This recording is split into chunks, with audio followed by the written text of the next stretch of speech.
Hello dear all, दलित note power पर आपका स्वागत है। मैं हूं चंद्रभान प्रसाद और इस समय मैं आजमगढ़ के धारवारा गांव में हूं और हमारे गेस्ट हैं माननीय दीपचंद साहब, जो 84 साल की उम्र के हैं और 38 साल तक आप सर्विस में रहे। जी सर। स्कूल टीचर के रूप में। हाँ। तो ये बहुत कुछ जानते हैं दलित इतिहास में। इस समय एक छोटी सी बहस निकल पड़ी है। जो हिंदू राष्ट्र को मानने वाले हैं और संविधान को नकारने वाले हैं, उन लोगों का कहना है कि पिछले 70 साल में कुछ भी चेंज नहीं आया है।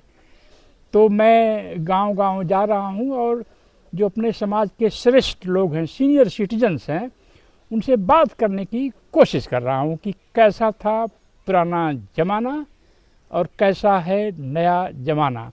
स्वागत है मास्टर साहब। धन्यवाद। आप अपने स्कूली शिक्षा के बारे में ज़रा तसल्ली से बताइए। प्राइमरी स्कूल में कब एडमिशन हुआ और कैसे आप हाई स्कूल तक गए?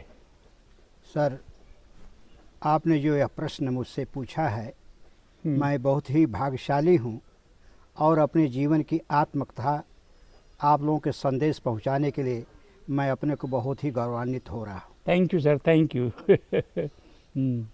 जीवन की शिक्षा का मतलब यह हुआ कि हमारे पहले ऐसा था कि किसी भी गांव में, एक दो गांव में कोई पढ़ने वाला अपने बिरादरी का हुआ। उस समय शिक्षा नाम की कोई चीज़ ही नहीं थी। हम बचपना की बात बताएं कि हम छोटे थे तो हमारे गांव में एक आदमी पढ़ने वाला था। वह जब चिट्ठी लिखानी होती थी तो उसके यहाँ हमारे ग्रामवासी, अपने बिरादरी के लोग जाते थे, तो जो कलकत्ता रहते थे और जगह रहते थे, तो उनसे चिट्ठी लिखवाते थे और वो चिट्ठी लिखने के समय वो कहता था मेरा चारा काट दो, अब बजड़ा काट दो, तो वो चिट्ठी लिखता था। लेकिन जब धीरे धीरे समय का परिवर्तन हुआ, हम लोग तो गुलामी में 1942 में मेरा जन्म हुआ है और 42 के बाद हम लोग का बचपन जो है बड़ी ही संकट और दुखमय में रहा। न खाने के रोटी थी, न पहनने के लिए वस्त्र था, न रहने के लिए मकान थे। झोपड़ी के मकानों में हम लोग रहते थे।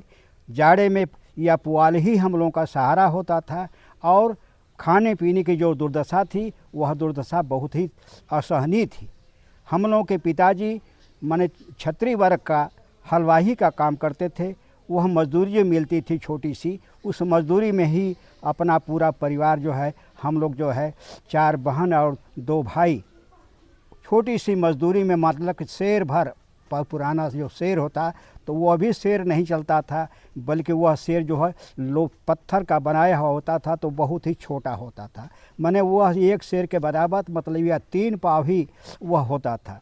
तो 3 पाव की मजदूरी करके वह हम लोगों के पिताजी, हमारे बड़े भाई साहब हलवाही करके अपने परिवार को पाला पोसा। जब समय अपने पैरों पर खड़ा हुआ और करीब 5 साल का हुआ आज अंदाज़न, तो मुझे मेरे पिताजी और मेरे भाई साहब, मेरे परिवार के लोग, मेरी माता का स्नेह हुआ कि भाई बच्चा मेरा छोटा भाई बेटा है, मैं इसको शिक्षा दूंगा। तो कक्षा 1 में जब नाम पढ़ लिखाया तो उस समय जो है अलिफ, गोबरहिया, अलिफ, बे, इस तरह से 3 साल कक्षा 1 में हम लोगों को पढ़ना पड़ता था। फिर इसके बाद धीरे धीरे करके तो कक्षा 1 में हम जब गए, उस समय अपनी बिरादरी के हम लोग 8 की संख्या में थे और 8 की संख्या में रह करके अन्य वर्गों की अपेक्षा हम लोगों के साथ बड़ी दुर्दशा होती। 21 साल प्राइमरी में गए, किस साल, कौन सा साल रहा होगा? अब साल सब जो है याद नहीं है। अंदाजन जो है 45-46 रहा होगा। ओके, ठीक है। हाँ, 45-46 रहा होगा। हाँ। तो उस समय हम प्राइमरी में गए तो हम अपनी बिरादरी के 8 की संख्या में थे। तो सवर्णों को टाट मिलता था, हम लोगों को ज़मीन पर बैठना पड़ता था। प्राइमरी का अध्यापक कक्षा 1 का जब होता था तो हम लोगों को जो है कहता था कि साले ठेले पढ़ोगे तो हम लोगों का हल कौन जोतेगा। लेकिन हर दुर्दशा के बाद उनको मारने के लिए छोटे डंडे रखे जाते थे, हम लोगों को बड़े डंडे रखे। उनको मारने का मतलब? माने डंडा जो होता था, उनका का मतलब कौन? माने जो मास्टर वर्ग होते, अध्यापक जी होते थे, वो सवर्ण कास्ट से बिलोंग करते थे, तो उनके और हम लोगों को मारने के लिए अपना वो सफ़ेद रंग का उनकी बंडी, मुझे आज भी याद है कि सफ़ेद रंग की बंडी होती थी उनकी, माने एक मतलब कुर्ता टाइप का छोटी सी होती है वह, और सफ़ेद रंग का गमछा होता था। तो नाक बंद करके हम लोगों को मारते थे और मार करके कहते साले ठेले पड़ोगे तो हम लोगों का हाल कौन जो देगा। ऐसे परिष्काल में हम लोगों के साथ जो दुराचार हुआ, वह दुराचार को सहते हुए, और मुझे तो इतनी मार पड़ती। तो छोटा डंडा और बड़ा डंडा क्या होता था? मैंने सुना मत बोला, जो छड़ी जिसको कहते हैं, प्राइमरी में पढ़ने के लिए छड़ी होती थी, तो बांस का डंडा होता था। तो बांस का डंडा जो होता था वह हमारी शेड्यूल कास्ट के बच्चों के लिए बड़ा ही रखा जाता था कि उसकी गंध जो हमारे शरीर पर न पड़े। कहने का अभिप्राय था कि हम इन शूद्र जात के बच्चों की जो है सांस या उनकी गंध जो है हमारे शरीर पर न आने हुए, और वो अपनी नाक बंद कर लेते थे हम लोगों के सामने, और नाक बंद करके हम लोगों को उनको 2 डंडे मारे जाते थे। उसी एक क्वेश्चन पर गलती पर तो हम लोगों को 5 डंडा मारा जाता था। और यह शब्द कहते थे लेकिन हम लोग क्या करें, मजबूर थे। इस शिक्षा पाने की लक हम लोगों की थी कि हम लोग भी कुछ पढ़ लिख लें। तो इस तरह से प्राइमरी में हम लोग के मेरे साथ बड़ी दुर्दशा हुई। तो कहिए पूरा जीवन बताऊँ? हाँ बिल्कुल बिल्कुल। तो मैं कक्षा 1 में यह दशा सहते सहते मैं कक्षा 2 में जब गया, तो जो एक सवर्ण अध्यापक थे तो वो मुझे बहुत ही मारते थे, क्योंकि वो हमारे पिताजी, हमारे भाई साहब वही अध्यापक की हलवाई करते थे। और यह मुझे इतना मारते थे कि मेरे दोनों कान यह उखाड़ लिए थे, इसमें से रसुआ गिरता था। तो रसुआ गिरता था तब मैं मार खाते खाते मैं पलायन करने लगा स्कूल से। अब पलायन करके माने गांव में इधर उधर भागने लगा। कभी रहरी में ढुकता था तो कभी गन्ने के खेत में ढुकता था कि मुझे पढ़ना ना पड़े। लेकिन भाई साहब का स्नेह और मेरे पिताजी का और मेरी माँ का जो है स्नेह बड़ा ही रहा कि मेरा बच्चा छोटा पढ़ ले। तो अब मुझे वह ख्याल है कि जब एक दिन का ऐसा कि हमारे गांव में एक लोहार के घर एक शादी लड़की की विदाई का अवसर आया, तो वहाँ अंग्रेजी बाजा बज रहा था। तब मैं सब सुबह उठा और उठने के बाद फिर मैं क्या किया कि उसी जगह मैं चला गया। और जाने के बाद लड़की विदा होकर अपने ससुराल चली गई। तब मैं वहीं जब उसके घर के बगल में एक नौमी लोहार था, उसके साथ मैं खेलता रहा और दोपहर तक मैं उनके साथ रहा। और वो उसको भूख लगती तो खाना उसका घर था तो अपना खाना खा लिया, लेकिन मैं कुछ नहीं पाया और उस तरह से बिना खाए पिए उसके घर रहा। जब शाम हो गई, शाम के करीब 3 बज गए, तो उसके घर से मैं जाकर के सिवान में एक पीपल का पेड़ था, उसी के पेड़ के नीचे बैठ करके मैं सोचा कि घर जाऊंगा तो भाई साहब और परिवार के लोग मुझे मारेंगे। और फिर इसके बाद जो है वहीं बैठ करके पश्चिम दिशा करके पीपल के बगल में शोर पर बैठ करके मैं पश्चिम दिशा देख रहा था। तो मेरे बड़े भाई और मेरे पिताजी उस ठाकुर की जो है दौरी, माने उस समय जौ की खेती होती थी, गेहूं की खेती नहीं होती थी, तो वह जौ की दौरी चल रही थी। तो उसमें हमारे भाई पिताजी दौरी हाँकते रहे और मेरे भाई साहब भी उसकी दौरी हाँकते रहे। जब समय बीता दौरी अब वह कराए, लेकिन मेरे पिताजी को मेरे भाई को वो लोग छोड़े नहीं। कहें अरे होई कहीं खेलत होई, कहाँ जाई। तब इसके बाद क्या हुआ कि मुझे जो है वहाँ से खोजते तो मेरे बड़े भाई की निगाह जो है उस पीपल के पास, जो कि वहाँ से करीब 1 किलोमीटर की दूरी पर था, वो उन्होंने देखा। तो वह जा कर के पीछे से वहाँ पहुँचे। तो मैं वहाँ मुड़ी गाड़ करके सोच ही रहा था। तब तक जो है मैं इनको देखा, इनकी शक्ल को देखते ही मैं तुरंत वहाँ से भागा। और भागने के बाद पश्चिम दिशा भागना शुरू किया। तो भाई साहब वो क्या करके मुझे पकड़े और मेरी बाँह पकड़ करके, मुझे मारे नहीं, बाँह पकड़ कर ले मुझे अपने घर लाए। और घर लाने के बाद उस समय मेरी माँ जो है, किसी की भी औलाद गायब हो जाती, जिसका प्यारा बेटा, मैं 2 भाइयों में मैं छोटा भाई था, तो माँ को जो है यह इतना कष्ट हुआ कि वह रो रही थी, हमारा ललवा शब्द करके खोजती थी या रोती थी, छाती पीटती थी, लेकिन मेरा अता पता नहीं था। लेकिन भाई साहब ले करके जब मुझे पहुँचे तो माँ मुझे देखते ही सीना पीटते हुए मुझे अपनी गोदी में उठा लिया और मुझे उठा करके अपने सीने से लगा करके चिल्लाने लगी, हाय हो लाल तू कहाँ रहला है। तो माँ की गरम गरम आंसू जो है मेरे सीने पर जब पड़ने लगी, तो मैं वही प्रण किया कि मेरे जीवन में चाहे जो भी पड़ जाएगा मैं कभी गैरहाजिर नहीं हूँगा और विद्यालय में जाऊँगा। और विद्यालय में जा कर के मैं तब दृढ़ संकल्पित हुआ और तो कभी भी मैं गैरहाजिर नहीं हुआ। अब प्राइमरी में तक कुछ दुर्गत हुई, लेकिन जब मिडल में गया तो कक्षा 6 से ABCD पढ़ाई जाती थी। वह धन्य गुरु थे कि जब कोई हम लोगों को ABCD से लेकर के और 8 तक हम लोग पढ़े, और 8 तक तो जो है हम लोग टेंस तो तीनों टेंस की सभी चीज़ें एकदम बर्राक तैयार हो गई, और डायरेक्ट इनडायरेक्ट एक्टिव पैसिव ये सब अंग्रेजी के सब क्वेश्चन तैयार हो जाते थे। और ज्योग्राफी भी इतनी तैयार थी कि हम देश का किसी भी देश का नक्शा या कोई भी स्थान कहाँ पर नियत है वह हर चीज़ों को जो है हम लोगों के दिमाग में फीड हो जाता था। इस तरह से उस शिक्षा और दीक्षा का कार्यक्रम हम लोगों के जो वह गुरु थे वह वास्तव में गुरु थे। लेकिन प्राइमरी में जो मेरी जो दुर्गत हुई है मैं अपने जीवन में काल में कभी मैं भूल नहीं पाऊँगा। और मैं अपने बच्चों को, अपने परिवार के लोगों को, अब जो आज के परिवेश में जो मेरे घर में जो बच्चे पढ़ने वाले हैं तो मैं उनको जो है अपना संदेश, अपना इतिहास उन लोगों को बताता रहता हूँ। तो इस तरह से हाई स्कूल मैंने सन 1962 में मैं जो है हाई स्कूल पास किया, सेकेंड डिवीज़न पास किया। फिर इसके बाद मैं पढ़ते हुए 1964 में मैं इंटरमीडिएट का छात्र था।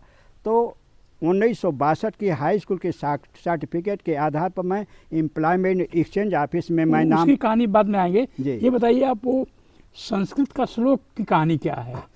कक्षा 8 में मैं जब पढ़ रहा था तो एक संस्कृत पढ़ाने वाले पंडित जी थे हमारे गांव के ही, तो उन्होंने कहा था, एक श्लोक था, वह श्लोक का मैंने शीर्षक मैं भूल गया हूँ, लेकिन वह श्लोक का कहा कि आज कल जो है जो लोग नहीं पढ़ के याद करके आएंगे मैं उसको मारूंगा। तो दूसरे दिन मैं क्या याद किया, रात में आधार याद हुआ, आधा नहीं याद हो पाया। जब दूसरे दिन नहीं तब सुना पाया तो ये सुनाने वालों में से मतलब 2-4 लड़के नहीं थे, हम नहीं, तो न सुनाने वाले में से हम भी थे। तो जब हम खड़े हुए तो वह पंडित जी हमको जो है 4 डंडा जो है उन्होंने मारा, और मारा, कहा कि नहीं पढ़ याद करोगे तुमको स्कूल से भगा देंगे। तो उस रात मैं वापस विद्यालय से आया और रात में वह श्लोक मैं पूरा रट डाला, और तीसरे दिन जो है श्लोक को मैं वहाँ पर जो है मैंने जबानी पूरा श्लोक जो है बहुत लंबा है, अवसर देते मैं इस श्लोक को बिल्कुल पढ़िए। तो वह श्लोक यह था कि रे चातक सावधान मनसा मित्र छड़म श्रूयता मम भोदा गगने सर्वे अपनैताग्दृशा केचिद वृष्टिभिराद्रयन केचिद वृथा जम पश्यस्य तत्सत्यस्य पुरतो माँ ब्रूहि दिनम बच पापा निवार्यत जो जयते हिताय गुह्यम च गुहत गुणान प्रकटी करोत आपद गतम च न जहात ददात काले सनमित्र लक्षणम प्रबदंत धीरा आशा नाम नदी मनोरथ जला तृष्णा तरंगाकुला राग्राहुति वितर्क विहगा धैर्य दुरम ध्वंसनी मोहा वर्त सुदुस्तरात गहना प्रतोंग चिंता तटी तस्या पारगता विशुद्ध मनसा नंदंति योगीश्वरा। यह इतना बड़ा श्लोक सर मुझे कक्षा 8 में पढ़ दिया तो मास्टर साहब खुश हो गए। तो दूसरे दिन मैंने सुनाया तो सुनाने वालों ने जो लोग बता दिए थे उनकी श्रेणी में मैं भी रखा गया कि यह बच्चा याद कर लिया है। इस तरह से मैं वह कक्षा 8 के वह श्लोक मुझे वह 4 डंडा जो गुरु जो उसमें भावना जो होती थी तो वह पढ़ाने की द्वेषता की भावना उसमें उस समय हमको नहीं रही, और वह द्वेषता की भावना न रह करके मैं स्वच्छंद हुआ और पढ़ने की मेरी लग बनी, और पढ़ते ही मेरी जिज्ञासा बढ़ी। और इस तरह से मैं सन 1962 में हाई स्कूल पास किया, और 1900 पास करने के बाद मैं इंटर का छात्र बना। अच्छा, एक बीच चीज़ में ये बताइए जी, आपको फीस कितनी लगती थी?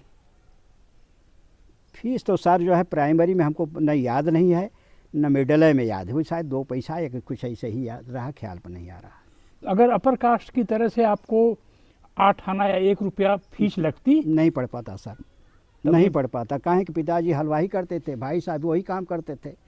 यह नाते जो है हम लोग अपने घर से फटे पुराने कपड़े पहन करके और विद्यालय जाते थे। मतलब अगर 25 पैसा भी फीस लगती तो आप पढ़ नहीं पाते? नहीं पढ़ पाते।